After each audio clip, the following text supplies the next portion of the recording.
The verdict. The great chamber of the Galactic Council was filled with light, sound, and whispers. Thousands of alien delegates sat in their seats, their bodies glowing, twitching, or shimmering depending on their species. The air was heavy, charged with tension, because today's vote was not about trade, not about borders, not about peace treaties. Today's vote was about Earth. At the far end of the hall, a circle of light shone down on a single seat, the human. Yet only one figure sat there, a tall man in a black suit, Earth's representative. His face was calm, his eyes sharp, and his hands rested together on the desk. He said nothing as the alien speakers raised their voices. One after another, alien leaders stood to accuse Earth. The humans have broken too many rules, hissed the Surican delegate, his scales glittering under the lights. They are unpredictable, violent, and dangerous. Their wars burned worlds. Their inventions are weapons first, tools second. They cannot be trusted in this council. A roar of agreement echoed. Claws slammed desks, tails lashed. Lights flashed from bioluminescent skins. Another voice joined, this time from the Vayari, a species of floating gas beings. Yes, humanity's history is full of conquest. Their fleets are too ambitious. Their hunger for resources is endless. If they remain among us, they will consume us all. The human delegate remained silent. He did not argue. He did not defend. His calmness made the aliens uneasy. Finally, the presiding voice of the council, the massive, many-eyed being called Arden K, rose above the noise. Its voice rumbled through the chamber like thunder. The vote is simple. Earth shall be exiled from the Galactic Council. They shall no longer trade, no longer share routes, no longer have a voice in our order. They will be cut off. Let the vote be cast. Across the chamber, lights flicked on and off as thousands of alien representatives pressed their choices. Green for exile, red for mercy. The screens above the chamber lit up with the tally. 98%. Green. Only 2%. Red. Wave of cheers shook the chamber. To most aliens, this was victory. Humanity had been silenced, cast out, humiliated. Many species believed they would never hear from Earth again. But while the chamber celebrated, the human delegate stood. His movement was slow, deliberate. He reached for the microphone at his desk. The sound of his voice cut through the chaos. Exile, Earth. His tone was calm, even amused. You think you are punishing us, you think you are cutting our wings, but you have given us something greater than you can imagine. The chamber went silent. Thousands of alien eyes, feelers, and lenses turned toward him. For centuries, he continued, his voice echoing, humanity has been forced to follow your rules. We were told where to trade, how to build, how to fight. We obeyed because we wished to belong. But now, he smiled, a sharp, unsettling smile. Now you have freed us. No longer bound to your laws. No longer chained to your fear. You did not exile Earth. You unleashed it. The words hung in the chamber like a blade. For the first time, the alien delegates looked uncertain. The Surican stopped hissing. The Vayari dimmed their glow. Arden K shifted uneasily. Do you think humanity is weak without you? The delegate asked. We have built in silence before. We will do it again. And when you see us next, it will not be as members of your council. It will be as something far greater. Without waiting for a reply, the human turned and walked out of the chamber. His footsteps echoed against the polished floor, sharp and steady. The council hall, once loud, remained in complete silence until the doors closed behind him. In the quiet that followed, fear began to spread. Whispers rippled through the chamber. What did he mean? What is Earth planning? Have we made a mistake? The vote had been cast, the decision final. Earth was exiled. But in the hearts of many, a shadow of doubt took root. Perhaps they had not punished Earth at all. Perhaps they had, given humanity exactly what it wanted, and somewhere far from the council's shining halls, human fleets were already moving. The quiet departure. The galaxy expected chaos. They thought Earth would cry out, beg for mercy, or start a desperate war. Instead, something stranger happened. Silence. Days after the exile vote, human colonies at the edge of known space began to shut down. Stations that once buzzed with trade suddenly went dark. Ports that welcomed alien ships closed their gates, leaving only silent warning beacons behind. Whole planets that had been half-settled by humans stopped broadcasting messages. It was as if humanity was folding into itself, pulling away from the galaxy. At first the aliens laughed. "See?" the Sarican hissed with glee. "Without us they are nothing. They cannot survive without our trade routes.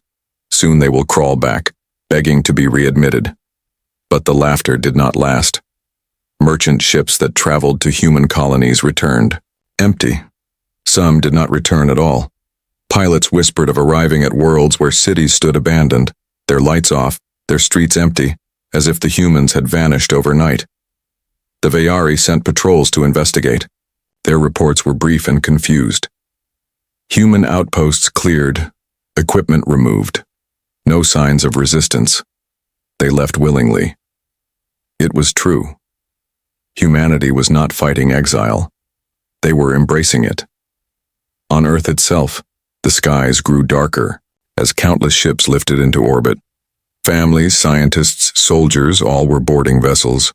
But no messages were sent to the Council, no explanations given. Satellites were deactivated, channels cut. The homeworld that once shared its broadcasts with the stars grew silent. Some species thought this was weakness. They believed humans were collapsing in despair. But others, older and wiser, felt unease. The Grand Archivist of the Kelnari spoke to his council. "Humans are not retreating. They are moving. They are carrying their strength somewhere else. I fear this silence is not surrender but preparation." Still, the council ignored such warnings. Their arrogance blinded them. Meanwhile, in the black void beyond charted routes, massive convoys of human ships disappeared into unmarked space. Freighters carried entire factories stripped from colonies. Warships escorted transports filled with citizens. Huge fuel reserves were drawn away from every known depot. Humanity was vanishing into the dark piece by piece, but with a pattern only they understood. To the galaxy, it looked like extinction. To humanity, it was rebirth. Whispers began among smugglers and spies. Some swore they saw glimpses of strange human fleets near dead stars. Others claimed they had tracked enormous structures being assembled in asteroid fields, rings of steel, glowing with power. But every time someone tried to follow, they vanished. Human patrols left no survivors. A single warning was intercepted. A human voice carried across an encrypted channel. "Stay out of our path, you exiled us, do not follow." When this recording reached the council, debates erupted once again. Some species demanded tighter patrols, more surveillance, more spies to watch Earth. Others wanted to ignore the humans completely, believing their silence would lead to weakness. But deep inside, fear spread. Humanity had never been this quiet before, and silence from such a species was dangerous. The Sarican delegate tried to mock them again during one council session. "Let them run. They are scattering like frightened prey. Their exile is their end." Yet, even as he spoke, reports arrived of alien fleets destroyed at the borders. Patrols sent to shadow human convoys had been reduced to wreckage. No distress signals, no survivors. Only blackened hulls drifting in empty space. The council chambers grew uneasy. Were humans really running? Or were they choosing the battlefield? Far, from alien eyes hidden in the endless void, a massive operation was underway. Humans were not scattering. They were gathering. Their silence was not weakness. It was a storm waiting to break. The quiet departure was not retreat. It was the beginning of something the galaxy could not yet imagine. Shadows in the void, the galaxy thought humanity was gone. The council believed Earth had folded in on itself, broken and defeated. But then, the shadows began. It started with whispers. Merchant ships traveling near unclaimed systems vanished without trace. Pirate fleets, once bold enough to raid human convoys, were found drifting, burned out husks floating in the void, every crew member gone. The destruction was precise, merciless, and silent. No one claimed responsibility, but the survivors who saw flashes before escaping swore they recognized something terrifying: human ships.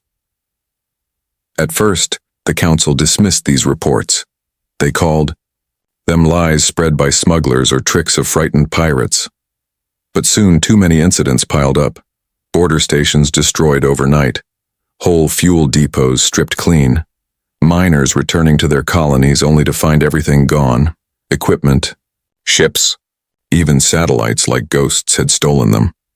The galaxy began to ask the question no one wanted to answer. Had humanity truly retreated? Or had they moved into the void to hunt? A scout fleet from the Vayari was sent to investigate one of these dead zones. They reported strange readings. Metal structures the size of moons hidden inside nebulae. Shadows of ships larger than anything in their records. Before the transmission could finish, the signal cut out. No word came again. Weeks later, a lone escape pod was found drifting. Inside was a single Vayari survivor, his gaseous form flickering with terror. His last words before dissolving into nothing were repeated again and again. They are building in the dark. The council chambers fell silent when this message spread. The Sarikan, always proud and loud, tried to laugh. Building what? They have no allies, no resources. They are only humans. They cannot outmatch the combined strength of this council. But, deep down, many species remembered history. They remembered how humanity had once risen from a single small planet to spread across dozens of worlds in less than a century. They remembered how humans had fought wars with limited fleets and still emerged alive. If any species could turn exile into power, it was them. And now they had no chains holding them back. In the following months, more shadows spread. Entire moons stripped of minerals, stars surrounded by rings of steel that shone faintly before, vanishing from sensors. Every time a fleet tried to investigate, it disappeared. The message became clear. Humanity was moving, unseen, unstoppable. Fear began to whisper in the corners of the galaxy. Merchants avoided the outer lanes. Colonies near human space demanded more protection. Even powerful warlords refused to attack convoys for fear of sudden retaliation. In the council, some voices began to break the silence. The Kelnari archivist spoke again.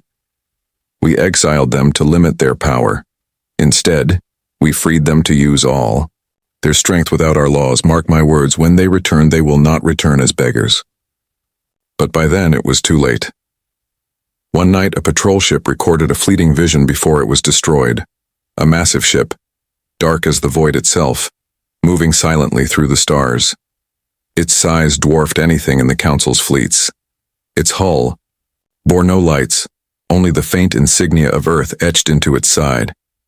The recording lasted seconds, but it spread like fire through the galaxy, and with it came fear. The shadows were not just rumors anymore.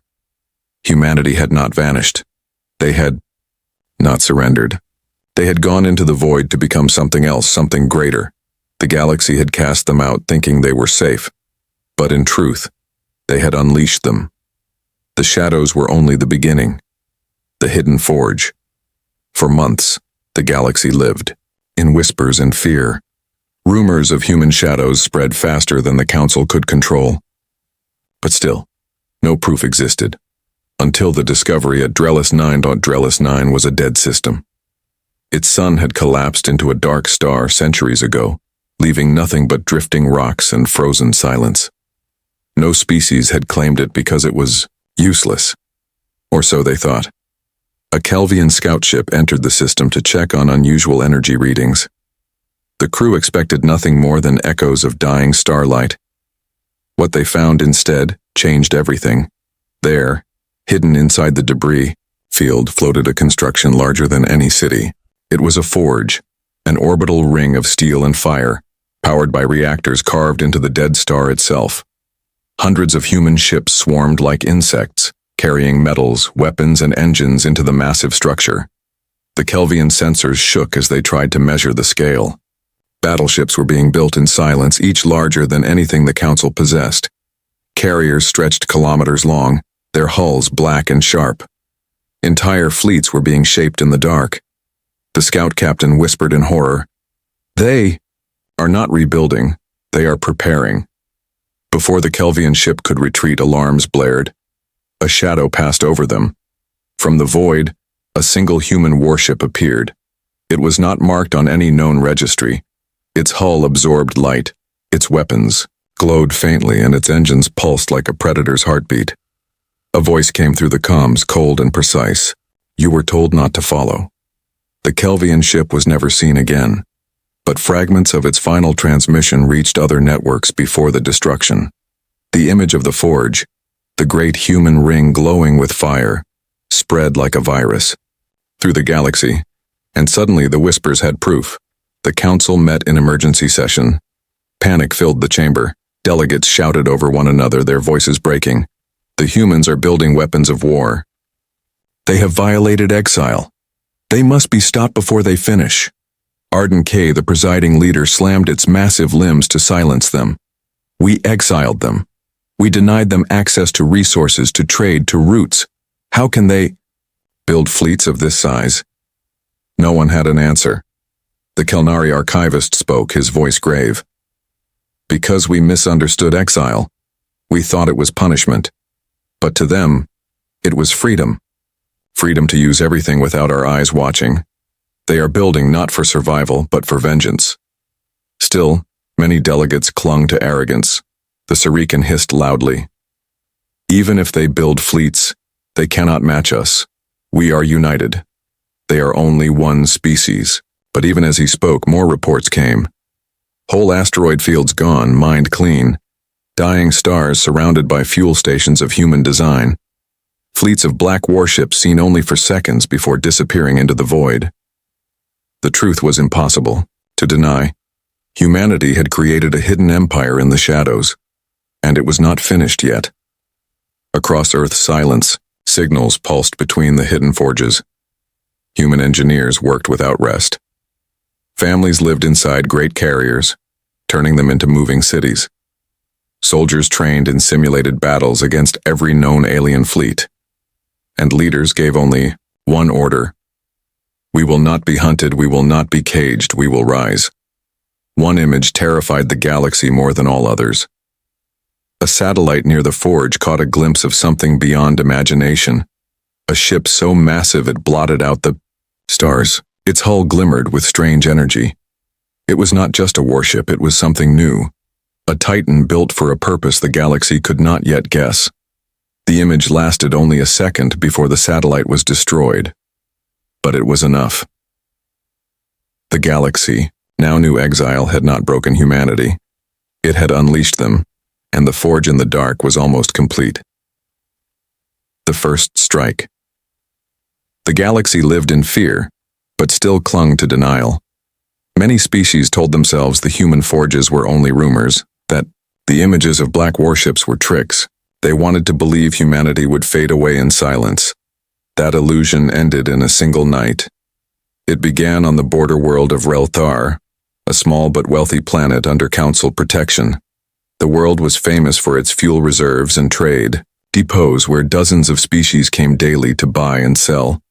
Its skies were always filled with ships, and its surface glowed with towers of light. On the night of the attack, everything seemed normal. Traders haggled in the markets, fuel pumps roared, and patrol ships circled lazily in orbit. Then the shadows arrived. Without warning, the stars above Relthar disappeared. A massive black shape slid across the sky, blocking out the light. At first, the citizens thought it was an eclipse. Then the alarm screamed. It was a ship. A human ship. But not like any they had ever seen. It was larger than a carrier, shaped like a blade cutting through the void. Its surface drank in the starlight, glowing only at its edges where blue fire burned. Dozens of smaller human vessels swarmed out from its hull, moving with terrifying silence. The patrol fleet reacted too late. The first human strike came with precision. Invisible beams lanced through the sky, cutting ships apart before they could even lock weapons. Explosions lit the dark like fireflies, and in less than 3 minutes the orbital fleet was gone.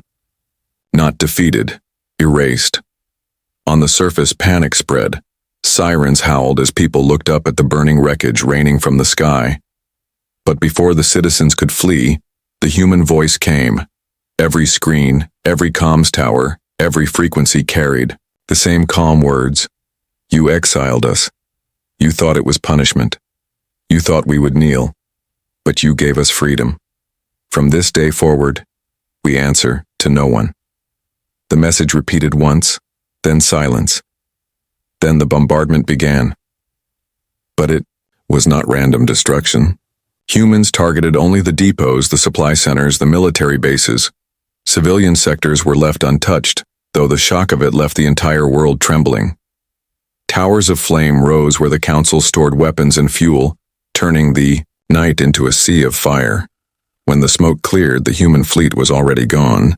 They had struck, destroyed, and vanished into the void again, leaving only ruins behind. Relthar was the first world to fall, but it would not be the last.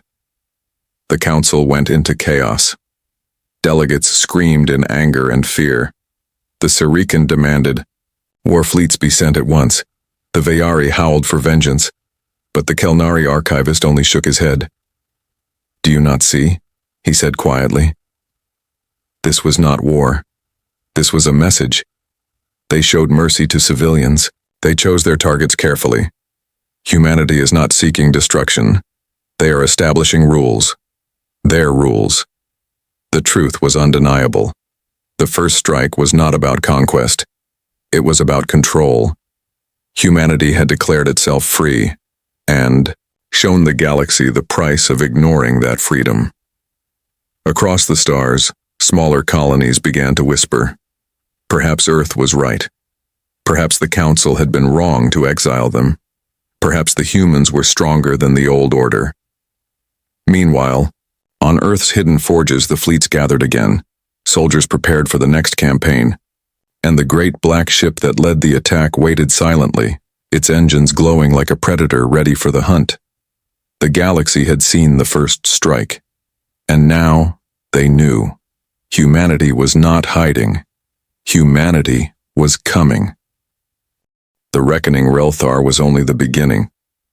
After the first strike, the galaxy expected humanity to pause, to hide again in the shadows. Instead, the attacks multiplied. Within weeks, 5 more border worlds went silent. Patrol fleets never returned. Entire depots burned. The Council tried to send reinforcements, but by the time fleets arrived, the humans were gone. The strikes were like lightning, sudden, precise, and merciless. Humanity was not fighting random battles. They were dismantling the galaxy's strength, one piece at a time. At the fuel world of Quara, alien commanders watched in horror as human ships emerged from the void with no warning. Their weapons cut through defenses like fire through paper. Within an hour, every fuel tank was drained or destroyed. Without fuel, the Council's fleets stalled across dozens of sectors. On the shipyard moon of Velos, construction lines were turned into graveyards. Human raiders hacked systems, forcing half-finished warships to detonate before they could ever launch. Workers fled into tunnels as the sky above cracked with explosions. Everywhere, the same message echoed. You exiled us. You freed us. Now, we make our own law. Fear spread faster than the strikes. Civilian worlds begged for protection. Merchants refused to travel in outer space. Even mighty warlords who once mocked Earth went silent, unwilling to risk their fleets against the black ships. Inside the council chambers, panic turned to chaos. Delegates shouted over one another. Deploy the Grand Armadas. We must destroy their forges. No, we must negotiate before they destroy us all. But every plan fell apart. Armadas sent to hunt humanity returned in pieces, if they returned at all. Every attempt to locate the hidden forges ended with silence. Humanity knew the void, better than anyone. They moved unseen, striking only where it hurt most. The Sarikan delegate, once loud with pride, now hissed with fear. They are not fighting for survival. They are hunting us. System by system, they bleed us. And he was right. The reckoning was not war in the old sense. It was a dismantling. Humanity did not march armies or claim territory. They destroyed the pillars of the Council's power: fuel, fleets, supply, fear. And every strike made the galaxy weaker. On the edges of known space, whispers grew louder. Smaller colonies, tired of Council rule, began reaching out secretly to humans. "Take us with you," they begged. "We will trade, we will serve, only spare us." Humanity did not reply, but their silence was answer enough. The galaxy realized with dread. Humans did not need allies. They only needed time. Then came the moment that broke the illusion of unity. At the stronghold of Arvac Prime, 3 alien fleets gathered to protect the Council's greatest weapons cache. They swore to hold the line together. But when the human fleet appeared, black and silent against the stars, fear shattered their promise. The first fleet fled within minutes. The second broke formation. The third, left alone, was destroyed in less than an hour. The cache burned, and with it, the hope of unity. In that single battle, the galaxy saw the truth. The Council was not one body. It was many species held together by fear, and fear was no longer in their favor. Meanwhile, deep in the void, the human forges burned brighter. The great Titan ship, larger than cities, was almost complete. Its engines pulsed like a second sun. Soldiers trained in silence, their eyes cold, their voices sharp. Humanity was not asking for peace. They were not asking for mercy. They were showing the galaxy what exile truly meant: freedom to strike, freedom to destroy, freedom to rise. And now, with every passing day, the galaxy understood. The reckoning had only begun. The new order, the galaxy, had seen fear before. Wars had raged. Empires had risen and fallen. But never had they witnessed silence so heavy, so final, as the silence that followed the human reckoning. Entire fleets had been erased, supply chains burned, shipyards shattered. Worlds once proud under the Council's banner now trembled in the dark, unsure if tomorrow would bring the black ships. Still, the Council clung to pride. In their grand chamber, leaders shouted, begged, and cursed. "We must unite." One voice cried, "They are only one species," another hissed. "They cannot fight us all," a third screamed. But even as they argued, the chamber shook. At first, the delegates thought it was an attack on the station, but then the screens lit up, feeds from across the galaxy. Dozens of alien outposts, strongholds, and fleets had all gone dark at the same time. Humanity had struck everywhere all at once. The images showed only one thing: black ships blotting out the stars, and at the center of it all was the Titan. The massive human vessel, larger than any city, emerged from the void. Its hull shimmered with strange energy, a fusion of steel and something new, something the Council could not understand. Weapons bristled across its surface, but it did not fire. Instead, it broadcast a single message across every frequency in the galaxy. The voice was calm, steady, human. "You exiled Earth. You thought you were casting us down, but in truth you freed us. You cut our chains, and we have built something greater than you can imagine. From this day forward, we are no longer part of your Council, no longer bound by your laws. We are our own order. We are humanity." Their words spread like fire, carried to every world, every port, every ship. On distant colonies, civilians whispered in awe. On Council worlds, leaders trembled. Pirates, smugglers, and soldiers all stopped what they were doing to listen. The human voice continued, "We do not seek to rule your worlds. We do not seek to conquer your people. But know this: if you raise your hand against us, it will be the last hand you ever raise. We will not bow. We will not kneel. We will not wait to be asked twice." The screens went black. The silence that followed was heavier than war. In the Council chamber, panic turned to despair. Some begged for negotiation. Others wanted surrender. A few still shouted for resistance, but their voices were weak now, drowned by fear. And beyond the chamber, the galaxy began to shift. Small colonies stopped calling the council for help and turned their eyes toward the stars, waiting for the black ships. Merchants began whispering that humanity offered better trade in the shadows than the council ever had. Soldiers questioned their loyalty, asking themselves if it was better to fight Earth or to follow it. The order of the galaxy had broken. On Earth's hidden forges, the Titan ship drifted like a god of war. Inside, human leaders stood together, watching as their fleets spread across the stars. There was no cheering, no celebration, only calm determination. Because humanity had not fought for glory. They had fought for survival, for freedom, and now they had both. As the Titan moved into the void, its engines glowing brighter than suns, the message was clear. The age of the council was over. The age of humanity had begun.